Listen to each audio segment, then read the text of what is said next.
We've been seeing all over the news all the craziness that's happening on college campuses, especially at UCLA. So I decided to come here for myself. Do you mind if I interview? I'm not going to talk to media. Excuse me, do you guys want to tell me what's going on here? No, sorry. We're not letting any media in. You can, just so you know. Okay, we were just standing outside, just trying to... Are we allowed to ask you guys a few questions about it? A lot of us just don't feel comfortable. I can direct you to media liaison. We're not gonna interview with you today. We're not gonna engage with people that are gonna be pushing us.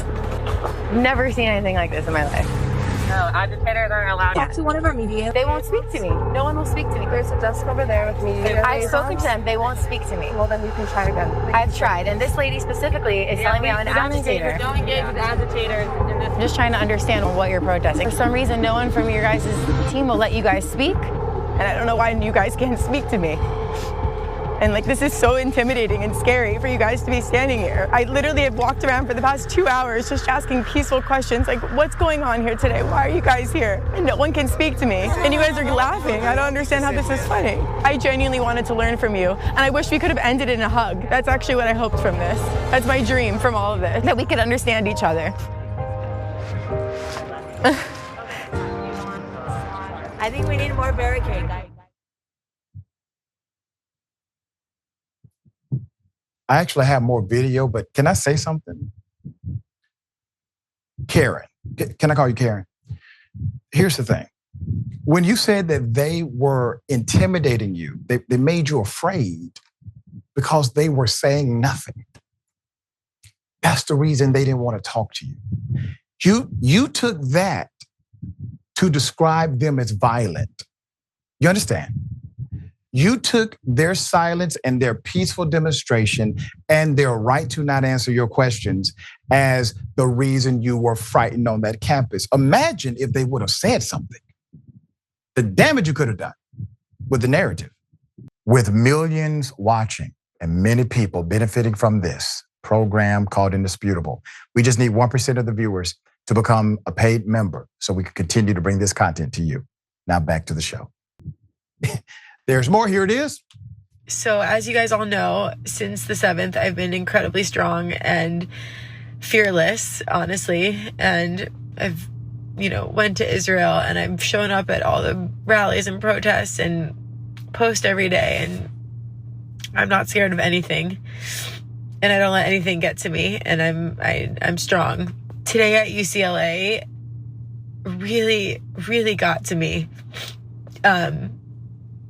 To see all these people being so brainwashed and really be like a cult. It was a full cult there. When I asked them peacefully and nicely, why are they here and what are they protesting and what message do they want to get out to the world? I was extremely kind and nice, and I took all of my Israel Jewish jewelry off and literally was just trying to learn and understand.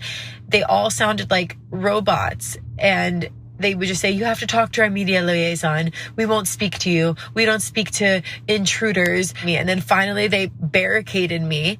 They had 50 students come with their arms around each other, all fully covered and staring at me. And they wouldn't let me even walk by, even though it's public property. And I didn't want anything to get violent. Again, I wasn't there to cause any stress or harm. I literally was trying to learn and understand.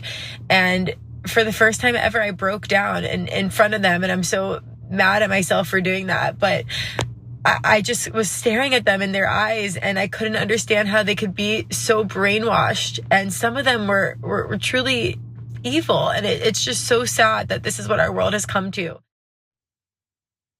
Put up a picture, full mask. She has described them as evil, said they frightened her, acted as if they did not have the right to refuse to answer her questions. When they demonstrated unity, she says they demonstrated occultism. You see what happens here? Everything is taken out of context. But, she deserved those interviews. I mean, she took off her identifying Jewish jewelry, I guess, is why she did something sacrificial. I don't know why she thinks she's entitled to do an interview when obviously they have a protocol, and likely they probably don't even want her, even if she went through the protocol, to do an interview. This Karen content creator is Montana Tucker, self-described recording artist, dancer, creator, etc. The video was uploaded Sunday, April 28th, giving her pro-Israel content since the October 7th terrorist attack by Hamas. Many have been quick to say, agitator tries to agitate and doesn't like the response. Now, here's the thing. She's entitled to her opinion also, whatever that opinion may be, all right? That doesn't necessarily mean that she is somehow antithetical to Palestinians.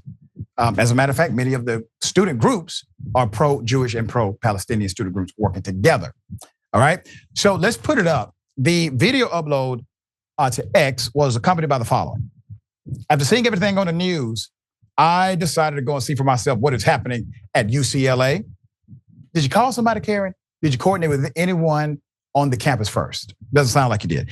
I went with the intention of having an honest conversations to try and truly understand each other's pain and suffering. However, no one would speak to me. The only thing they would say to me is, you can speak with our media liaison, or we don't speak to agitators. When I tried to speak with their media liaison, they again refused to talk to me. Then, when I tried to peacefully enter their encampment, which is on the public property anyone has the right to walk through, they set up a human barricade to physically prevent me from going in.